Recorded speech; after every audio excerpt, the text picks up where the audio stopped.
Habaib datang ke Indonesia bukan untuk melas. Kami nggak diajarkan minta-minta, saudara. Jangan khawatir. Habaib datang ke Indonesia bukan untuk meraup daripada harta, enggak. Kami tidak mencari jabatan, enggak. Kenapa? Itu bukan didikan dari keluarga kami.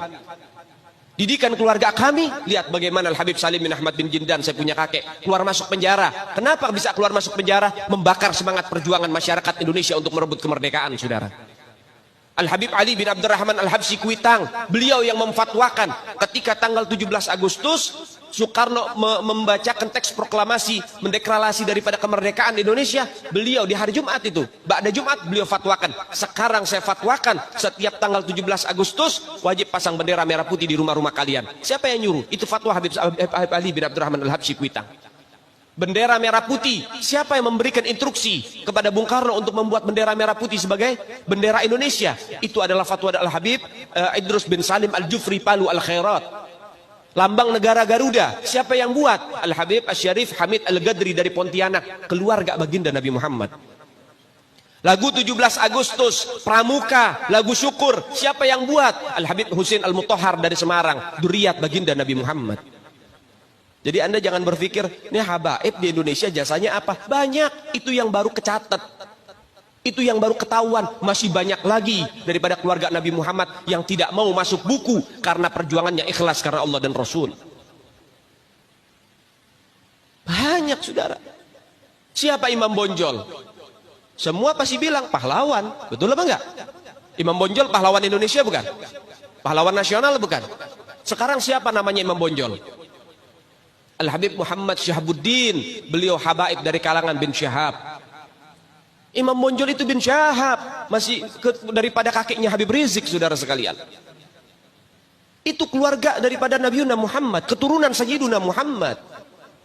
Banyak lagi dari kalangan para dzurriyyat Nabiuna Muhammad sallallahu alaihi wasallam yang jasanya besar di Indonesia, tapi kita nggak ada yang tahu. Kenapa? Karena itu kami nggak cari popularitas. Kami nggak cari madah pujian. Kami nggak cari tempat kedudukan. Yang kami cari ridho Allah dan Rasulnya. Sehingga hal ini perlu diungkap, saudara sekalian. Bagaimana keluarga Nabi Muhammad jasanya besar. Dan umat ini harus dihubungkan kembali dan dieratkan kembali kepada keluarga baginda Nabi Muhammad. Ini akhir zaman, kita semua ngelihat kok. Bagaimana gencar-gencarnya di media sosial. Apa? Upaya untuk supaya memisahkan umat Islam dengan keluarga baginda Nabi Muhammad.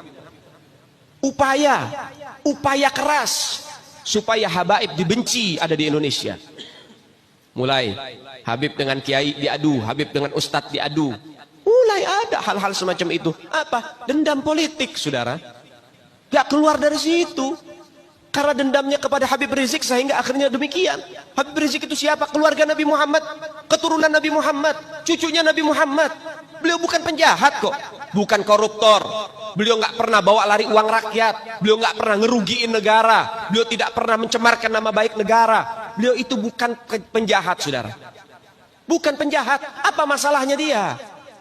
Sehingga dicecar sedemikian rupa. Cuman masalah prokes doang, 4 tahun, saudara. Berapa banyak di luar sana pejabat, aparat, bahkan rakyat yang melanggar prokes gak ada yang ditahan. Kenapa cuman Habib Rizik yang ditahan? Ini upaya untuk supaya umat Islam benci terhadap keluarga baginda Nabi Muhammad. Hati-hati, saudara sekalian.